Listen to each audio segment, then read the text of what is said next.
Alright, welcome back to my YouTube channel. I'm on this vlog. Ito, pag-usapan nun natin mga kaibigan, itong mapakainit na usapin tungkol dito sa pagbibintang dito sa ating Pangulong Bongbong Marcos. Napakadami pong fake news ang kumakalat na magkakaroon daw di umano ng people power. Pinapakalat to ng mga DDS itong magkakaroon ng malawakang people power, lalong-lalo na itong mga vlogger ng mga DDS. At siyempre ito yung mga kampo ni Digong ay desperado na ho sapagkat walang pakundangan na talagang dinidiretsahan. Sinasabi nila na ayaw na ng taong bayan dito ho sa ating Pangulong Bongbong Marcos, at siyempre magkakaroon ng malawakan na people power. Matindi, di ba? Huwag po tayong maniwala sa mga bagay na yan sapagkat yung kampo lang ho ni Digong, mga DDS vlogger ay kagagawan lang po nila yan, at yan po ay walang basihan ng gugulo ng Pilipinas. At siyempre ay talagang atat na nalang iloklok sa Malacanang ng illegal itong ika nga po si Inday Sara nangangarap ng gising. Talaga naman nangangarap ng gising, di ba? Ewan ko ba naman itong mga ito. At kahit mga ganyang pagpapakalat na alam naman nila na ika nga po ay fake news, kung bakit gagamitin pa ang daang bayan, dapat sabihin lang nila nitong mga DDS vlogger na ika nga po ay kaming kampo ni Digong ay mag-people power. Huwag nyo sabihin mga DDS vlogger, kampo ni Digong ang taong bayan, sapagkat kami ho, marami kaming taong bayan na naniniwala at sumusuporta dito po sa kasalukuyan nating Pangulo ng Pilipinas, taong bayan. Hindi po pwede na kami ay gamitin nyo, taong bayan, kayong mga DDS vlogger kayo. Kaya tigilan nyo na. Tigilan nyo na ang pagpapakalat ng ganyan, sapagkat kami ho, kahit anong gawin nyo, lumuha man kayo ng bato, ay hindi ho kayo makakakuha ng simpatiya. Hindi ho nyo makukuha ang aming loob. Ay desperado na kayo di ba? Alam nyo, yan ang sarap bumatikos. Kung mayroon kang batayan, yan ang sarap at karapatan katulad ko ng maliit na vlogger na ipakalat kung anuman ang ikangapoy nangyayari sa ating Republika ng Pilipinas. Ba't mantakin nyo? Natutuwang-tuwa po sila na magpakalat ng anumang fake news. Katulad po nitong magpi-people power ang taong bayan. Ikaw, mga mahal kong taga-subaybay, ikaw, kayo, ako. Tama ba ang sinasabi niya? Wala man sa isip po natin na mga ganyan mag-people power. Ba't sasabihin niya na taong bayan? Stupido. Diba? Alright, dakuhan po naman natin ito. Alam ko nakuha niyo ang gusto kong ipunto dito. Alam ko naman mga basura yan. Pinadaanan ko lang ho. Dahil marami ho ang nagbibigay ng anumang public opinion. Nagtatanong at totoo daw ho ba na magkakaroon ng people power ng buong Pilipinas malawakan. Kaya nabigyan po natin ng kaunti pinadaanan ng kaunting komentaryo at public opinion. Ito, mga kaibigan, dumako naman po tayo dito sa mga congressman. Congressman na naniniwala ho dito sa ating at sumusuporta sa ating kasalukuyang pamahalaan dahil alam po nila na tama ang daan na tinatahak nila. Ay ibig sabihin ay naniniwala po sila sa panunungkulan ng ating kasalukuyang gobyerno. But kanina ho, napanood ko, hindi ko na lang ibibigay sa inyo yung full video dahil mahaba, but bibigyan ko na lang po at kukunin itong binitawan ng pananalita nitong shoutout sa iyo doon sa ginanap po ng press conference nitong mga congressman ay nagsalita ho itong si Congressman Suarez. Congressman Suarez, shoutout po. At alam ko ho, ito'y taga Quezon, si Congressman Suarez.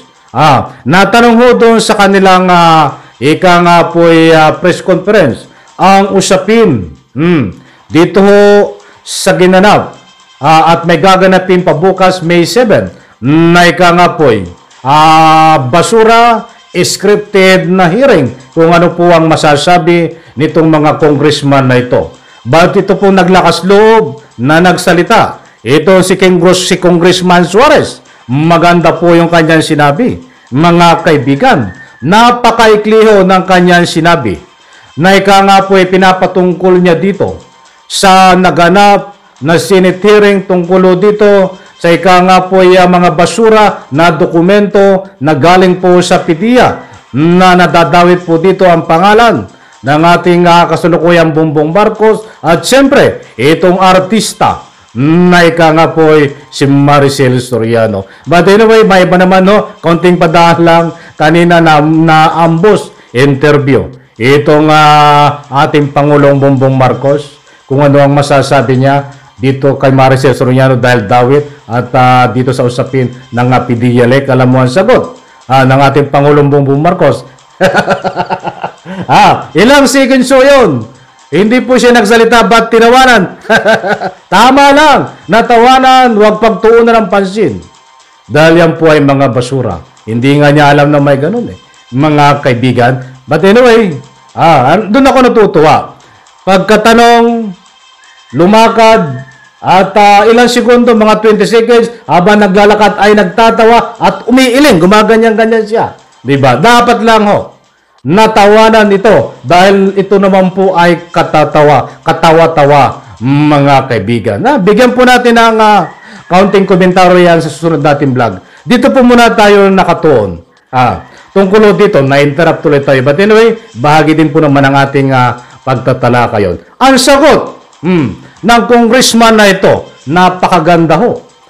Kahit maikli lang po yung kanyang sagot. Very meaningful at kapupulutan mo ng aral at dapat itatak ito sa kukuti, sa ulo, sa utak ng lahat ng senador at siyempre unang-una dito kay Senador Bato. Ito, mga kaibigan, maikli lang po ito. Ayon kay Congressman Suarez, ang kanyang salubin, pananaw dito sa ginanap na hearing sa Senado na isang scripted basura, ito po ang kanyang sagot.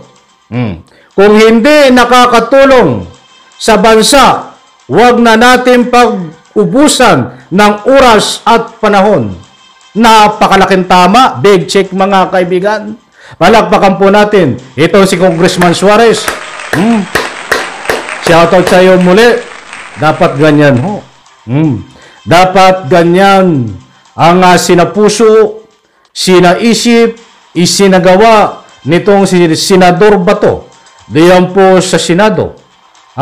Na ika nga po kung hindi makakatulong sa bansa, huwag na natin pag-ubusan ng oras at panahon. Ay yan bang ginagawa ni Senador Bato? Ay makakatulong sa ating bansa? Of course, hindi ho. Pampagulo lang sa ating bansa, sayang ang oras. Mga kaibigan, napakarami ho na dapat talakayin diyan na ika nga po'y may sustansya at ika nga po'y pakikinabangan ng taong bayan. Napakarami ho. Hindi ko na sasabihin sa inyo mga example. Basta ang gusto kong ipunto dito, dapat naman may sustansya. Hindi ang katulad niyan. Mas mabuti pa ang bagong asin na may kamatis, medyo masarap kung sana sa ulam. Ba't ito ho? Hearing day yan sa Senado. Ay bulok mga kaibigan, bulok na bulok. Kaya tayo po, tayo ang nagpapasweldo sa mga senador na yan sa pamamagitan ng mga buwis.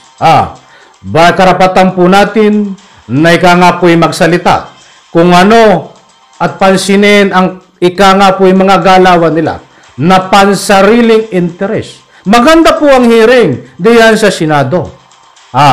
But kung kapaki-pakinabang ho. Kaya lang, naku-question po ito kay Senador Bato na hearing sa Senado, ang pinoprotektahan niya ho dito ay hindi po taong bayan. Bagkos si Digong, ang kanyang sarili, itong si Sara Duterte, at ang mga alipures ni Digong, mga kaibigan. Nandahil sa maduming politiko, nandahil sa pagkakaibigan na ika nga po'y namamagitan dito, nagagawa niya pong abusuhin ang kanyang power, ang kanya pong ika nga pisto bilang senador ay pambayad utang dito po kay Digong, mga kaibigan. Alam ko, nakuha niyo ang gusto kong ipunto dito. Maraming salamat, pagpalain po tayo lahat. Diyan po sa comment section.